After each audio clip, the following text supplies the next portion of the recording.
All right, my name is Tim Krasmowski, and I will be giving my informative speech entitled Grabbing Your Goals. My specific purpose is to inform my audience about the importance of having goals in general, goals for our life, goals for the future, and my central idea is to inform and hopefully give some ideas and insight on short, medium, and long-term goals to help us map out maybe a blueprint for our lives and what we want to do, both starting now and in the future. To move right in, I'd like to first ask, where do we see ourselves in 5 years? Where do you see yourself in 5 years? This is kind of a cliche question.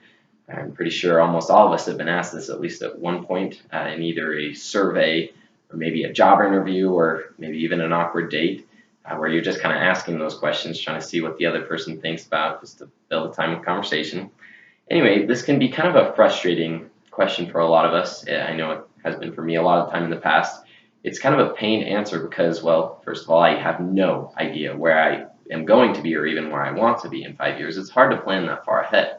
But hopefully with these short, medium, and long-term goals, I will be able to help myself and hopefully a few of you to get an idea of what you want out of life and what you want to do and how to get there is the most important part. Well, moving right in, to begin with the short term, looking at the short-term goals today, tomorrow, the next week, however you want to interpret short-term in comparison with your life, feel free to incorporate that into your own life. That's the important thing, is applying it to yourself.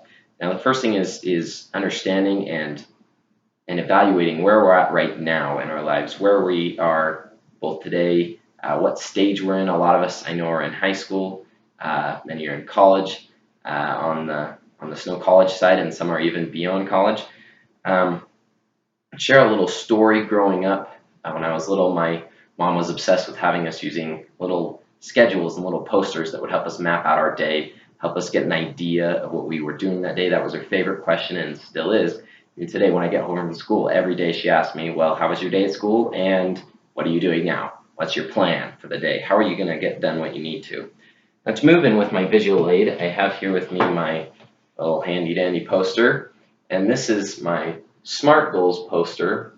I found this actually, and it's an acronym. For the S stands for specific goals, having specific goals when we're mapping out what goals we're having. The M stands for measurable goals, having measurable goals that we can keep track of and notice how we're changing and notice how we can change more.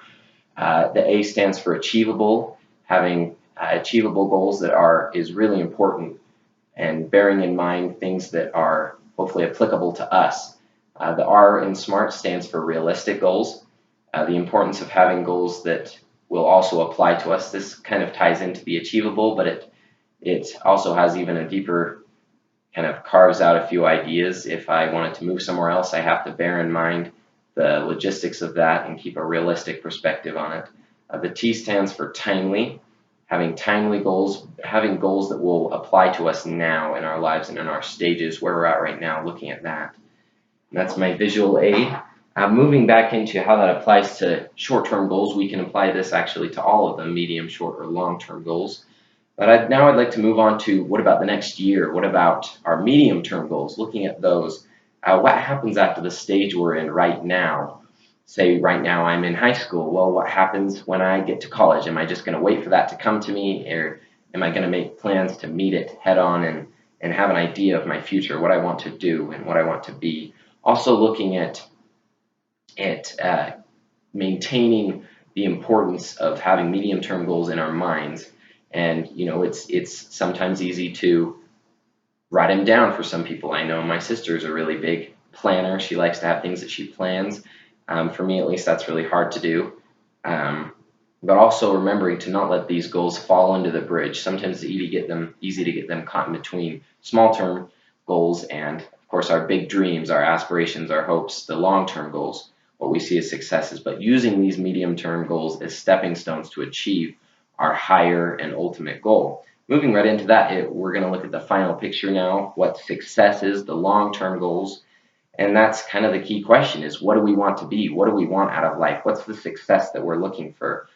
When I was little, my older brother, when I was having a really, really rough day. I was sick of school, sick of going and working hard and trying to succeed. And he just sat me down and he asked me, why are you trying so hard? What are you trying to accomplish. And that kind of got me thinking into, what do I want to be? How am I going to use all this that I'm doing right now, working in school? How am I going to use that to motivate me to be something in the future? And the key is remembering how we want to be something great someday.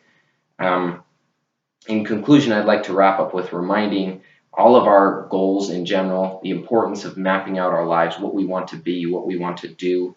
Always keep the end in sight. Find something that motivates us. Find something that builds us up, that keeps us going every day, that really helps us to look at the next step with excitement and courage and be able to move on towards that. Also, always evaluating where we're at right now so we can assess and be able to recognize, am I doing right now what will help me reach my next goal or my next step? In conclusion, I'd like to remind you all to hopefully use what I've talked about, and use this to plan out our next step, and hopefully I've enlightened you with some goals of your own and the importance of that. So perhaps we can all look at the beginning question with a new light of, what do we want to be in 5 years? Let's go make those goals.